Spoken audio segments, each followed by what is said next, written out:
Excited to talk to you, man. Excited to talk to you too. Hey, thanks so much for taking the time.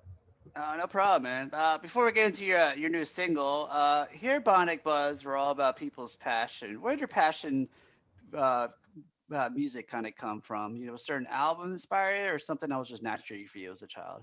Yeah, man. Yeah. So, I mean, for me, I think, inspiration comes from all around us, but for me, music was somewhere for me to like have an outlet. And I've played music now for around 10 years or so and been a part of like music in general for about 10 years. And so Mm-hmm. for me, I would say, growing up in the 90s, being around kind of like grunge, rock, rap, and things like that really influenced me to kind of find a way to, I guess, have an outlet without being too dangerous, if that makes sense. And Oh, absolutely.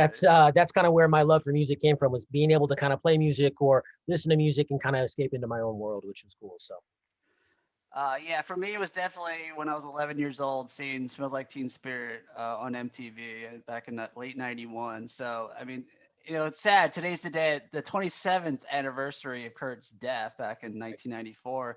I saw you're a big Nirvana fan too. Do you have any like fond memories of Nirvana when you first heard them, or yeah, absolutely. I mean, I think everybody makes that an iconic moment in like their grunge life if they're into grunge, right? Of seeing that music video. I still like watch that music video today. I'm like, man, like that's so cool. I wish I could do something like that. Like that's really cool. But for me, man, I love the expression of like the hey, we don't really care about what we're doing. We just enjoy doing what we're doing, and it just blew up because of it.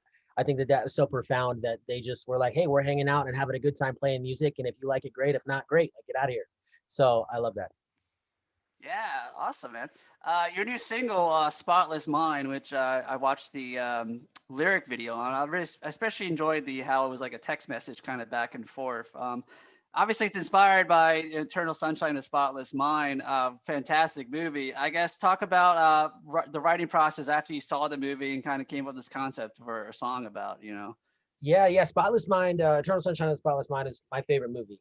Hands down, it's Okay. number 1 on my top five, top 10 list. And so I've seen that movie many times. I think that it's really raw in the way that it conveys just emotional and mental health. You know what I mean? And so Mm-hmm. for me, I really wanted to find a way to convey the message of my previous record, When the World is Upside Down, to this new record that I'm currently writing and hoping to come out with at the end of the year, and kind of having the ability to bridge that gap. And I couldn't have written it better myself. I think the way that they portray that in the film was beautiful. And so being able to take my own spin on that and like that 2021, 2020 version of that movie was kind of where we were headed, where we get to that text message back and forth and watching the spiral between the two. But really it's kind of a harkening back to really the plot line of the film, which was awesome. So Yeah, yeah, and it's a great song too. I mean, it's like this emo kind of pop rap, but I mean, you got like the guitar and then the beat, but like there's some layers underneath that. Like, so could you talk about like the putting that song together? absolutely. Well, I wouldn't be anywhere without my producer and engineer, Tyson.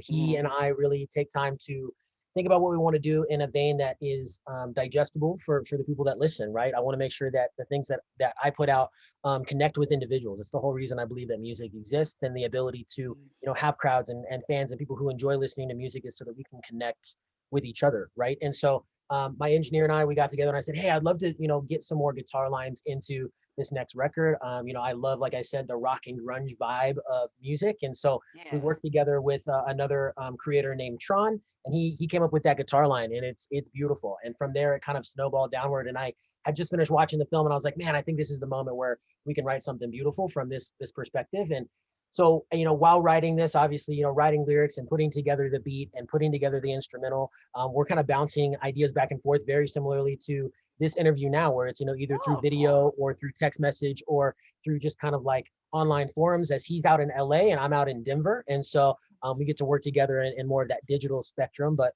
that's kind of how it all snowballed, was, that beautiful guitar line came out of just a conversation with a friend of ours. And from there, we kind of just put it together. Oh, I love it. Well, thank God for technology, man.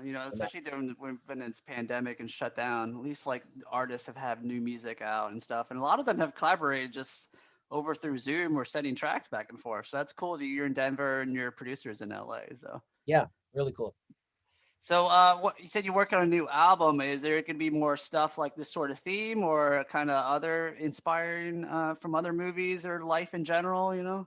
Yeah, I think that a lot of what I write from is from a place of, either, fear, pain, or just the unknown, right? And so Hmm. I think there'll be more elements of that that we're working on. a new single that we'll be putting out here within the next few months that I think is going to be a great additive to Spotless Mind and really be able to speak to the tone of this next record. And I don't foresee us, having any more tracks about films specifically on this record, but it's definitely not out of the question. I don't think so. Also, someone from the whole rock emo scene, Alternative Press. That's a big deal that your single actually premiered on them. That's amazing. How did that come about? Yeah, I mean, I'll tell you, I've got a great team that's working with me to make it happen, and that was a big moment for me.